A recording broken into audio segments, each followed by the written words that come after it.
Welcome, dear Thriver, to Thriver TV. Let's talk today about trusting too easily. Why do we do this? Why do we continue to trust even though somebody keeps hurting us? What is it with continually forgiving unforgivable behavior? I'm going to talk about that today and more. But before we get into that, I just have an announcement to make. A lot of you might have seen that our Instagram channel just disappeared. Now, we tried to get it back. It was nearly 100,000 followers and it was just wiped out overnight.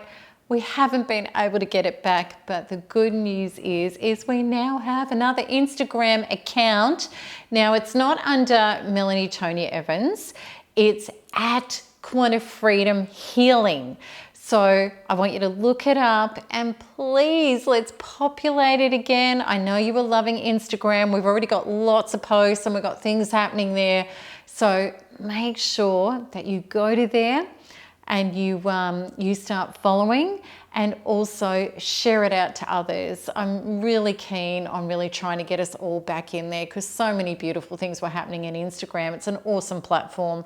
So let's do that. Remember that if you like the content of this video, please make sure that you like it and share it. And if you're new to my community and the Thriver work, please subscribe so that you'll get all of my stuff coming to you to help you heal. Okay, now we're going to look at all of this trusting untrustworthy people. Why? What's going on? Let's start off with this truth. Good people can't imagine how bad people operate. And the fact that you continually trust people and get hurt by people usually means that you're an awesome person. You've got really good values and good morals and you don't think or behave in ways that exploit other people. Therefore, you can't recognize it when the little warning signs appear. So many of us got stuck in this stuff. And you don't really even comprehend that other people are capable of doing shocking, awful things. Also, you may be horrified by the fact that they do and it's happened to you, and righteously you feel very justified to be horrified that people can do things that you would never dream of doing. Now, I know you're human and all of this is really normal as it used to be for me. However, none of this is helpful in helping you step out of this pattern in your life of getting hurt by people that you continue to trust. Rather, there's a very true acceptance that you need to come to that yes, there are evil people in the world that do really bad stuff, just as there are wonderful people in the world. And if you want to hang on to the painful disbelief and the resentment of bad people, it's only going to make you an energetic target to keep experiencing them. It's what used to happen to me and it's happened to a lot of us in this community. And then of course we feel like a victim and we continue to be victimized by that sort of horrible behavior. I know it seems really counterintuitive and you might have been thinking that your righteousness is protecting you, but it actually does the exact opposite because we're living in a quantum universe where energy is king. It's what actually rules what happens. It's going on in the unseen world before it comes up into our conscious experience in the seen world.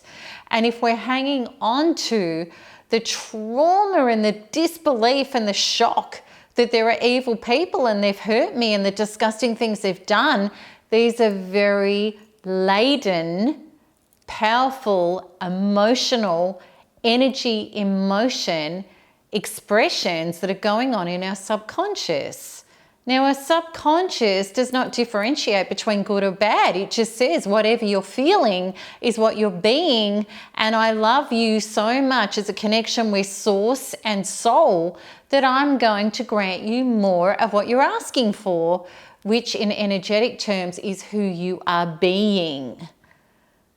That's what become means. You be it and it comes.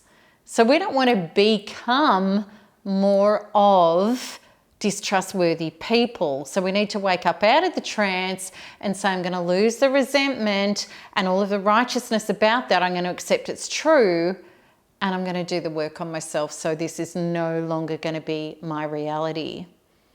And if you've been stuck in the righteousness and the pain of it and the disbelief and the shock because you're a good person, I can't recommend looking at NARP enough, because we've got specific modules in the 10-step process that clear all of that shock of what has happened to you, all of the violations and the abuse and being exploited, and it'll get you beyond that. Okay, so now let's have a look at the next layer of this.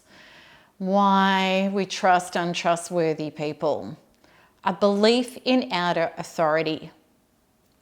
We really need to unpack this, because until we come home to a true relationship with Source and our soul, which is our oneness with truth, we are not a whole person, and we're actually looking for salvation outside of ourselves. It's like being a child looking for a parent rather than being a whole adult in our own body.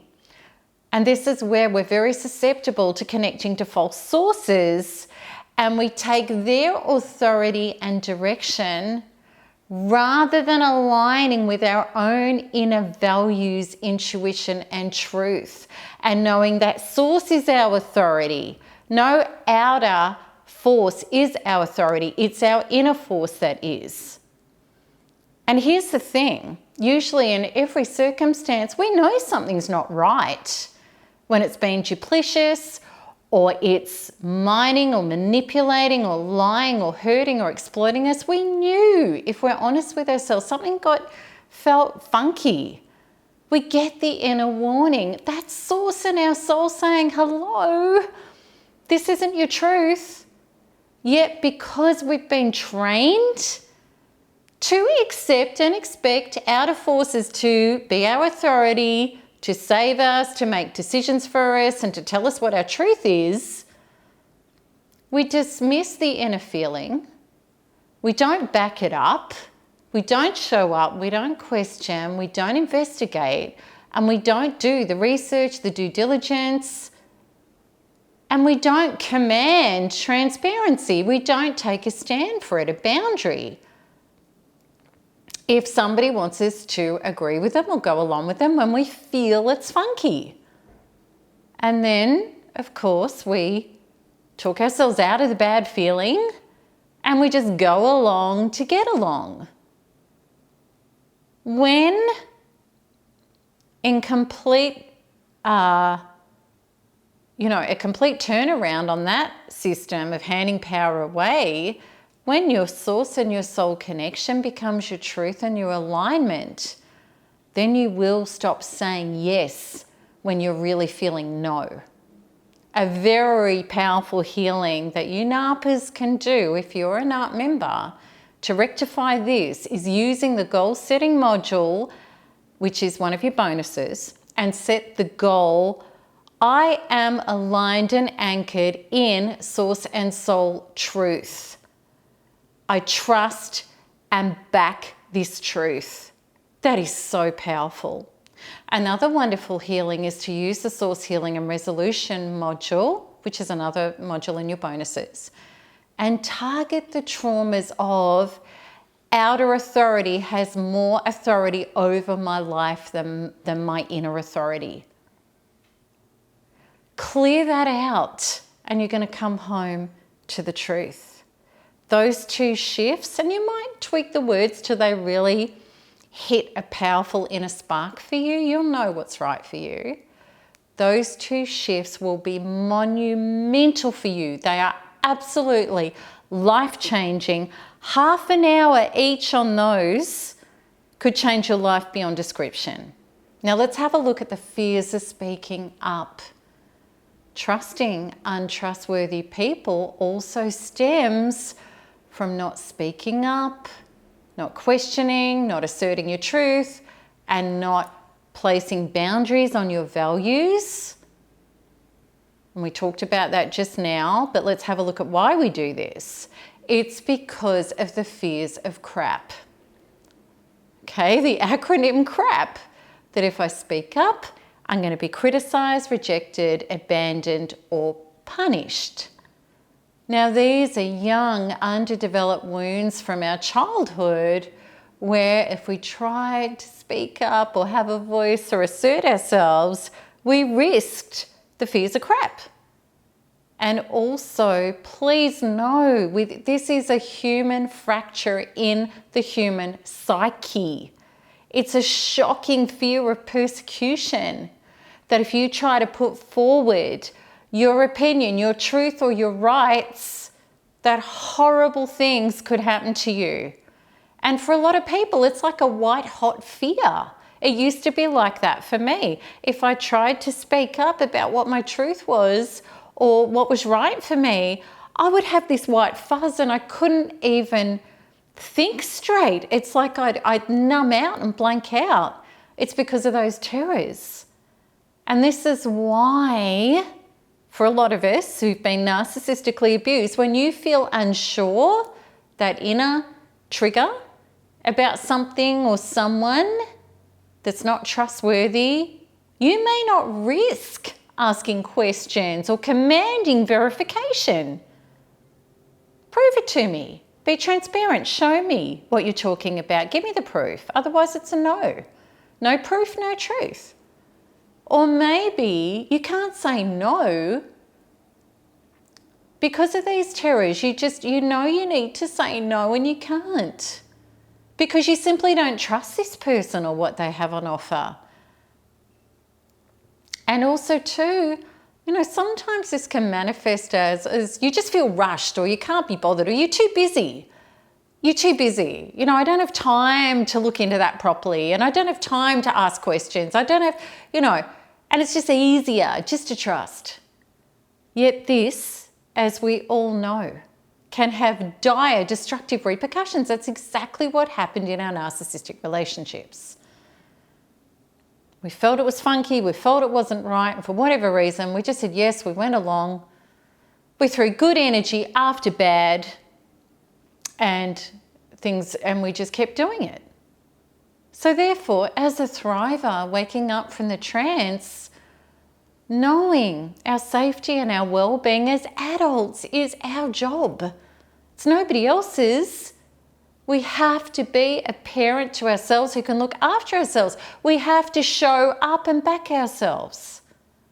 I can't stress enough how important it is to heal the reasons why you can't take a stand for yourself, why you can't question, why you can't state your truth, and walk it regardless of how somebody else reacts.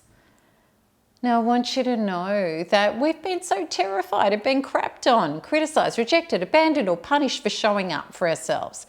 But when you become a thriver and you lose those fears, you know how brilliant and beautiful it is if you state your values and your truth and somebody does criticise, reject, abandon, or punish you. They just showed themselves.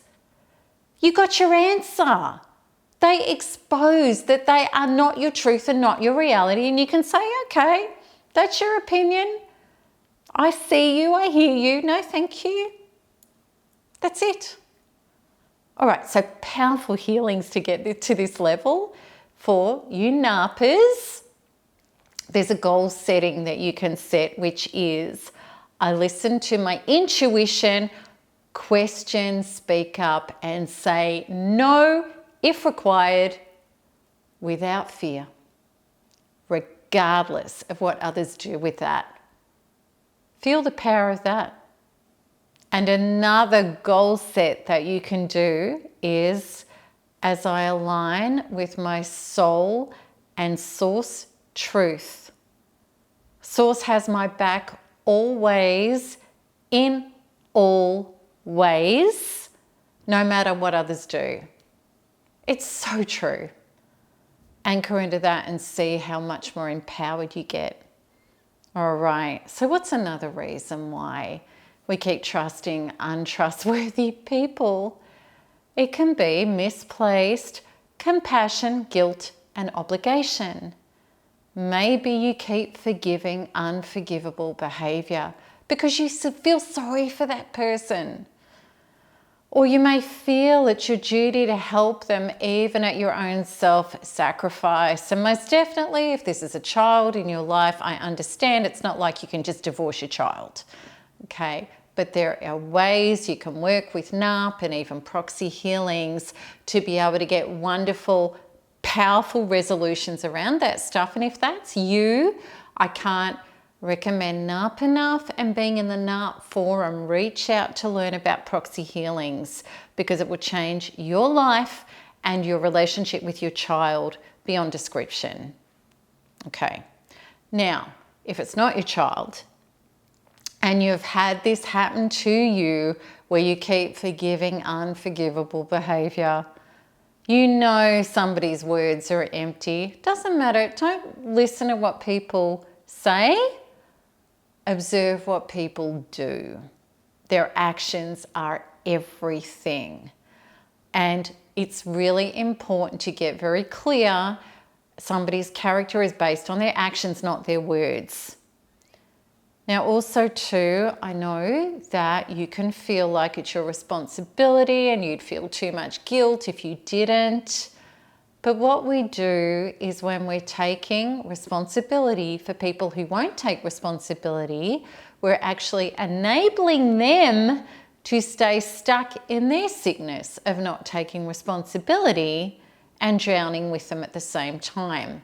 So it's not actually loving or helpful to anybody. You're not helping them.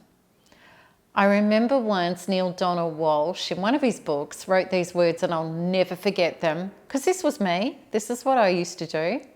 As a codependent enabler, I did it all the time, and this helped snap me out of it. And his words were, to allow an abuser to continue abuse is an act of abuse against the abuser. Now that was like a bucket of cold water in my face, because you're not helping people by allowing them to keep abusing you. You're actually giving them permission to keep being like that. And of course, you may feel so dependent. This is another slant to this stuff. You may feel so dependent on somebody who is continually abusing you because you are abused, you're broken down, you feel helpless and hopeless. And it's really, really scary when somebody is hurting you so much and you keep going back to them, even though they mightn't even be apologizing for it, but you just keep going back and trying to fix it and maybe trying to change you and believing you're the problem. And again, NARP will help you unravel that and get your soul, your sanity, and your life force back. So I hope that this has helped. And I'm going to put a link up for NARP with this video. And also too, if you really know that the codependency stuff and the boundary work is really where you've been failing, or well, I don't even want to say failing, where you've been struggling, where you've been battling it, and you've had a lot of fears and traumas around that stuff, maybe check out Empowered Self course, because there's two specific modules and deep quantum freedom healings to reverse and free you from codependency.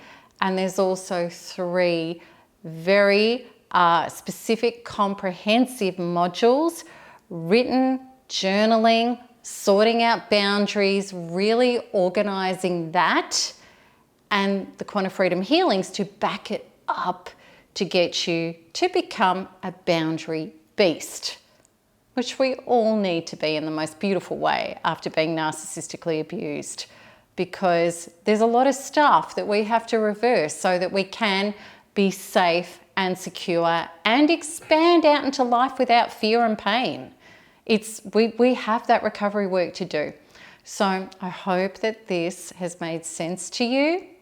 I'm really looking forward to your comments and your questions about this on the blog. And until next time, keep smiling, keep healing, and keep thriving, because there's nothing else to do except expand and have a great life, which is yours to take and create. So lots of love. Bye-bye.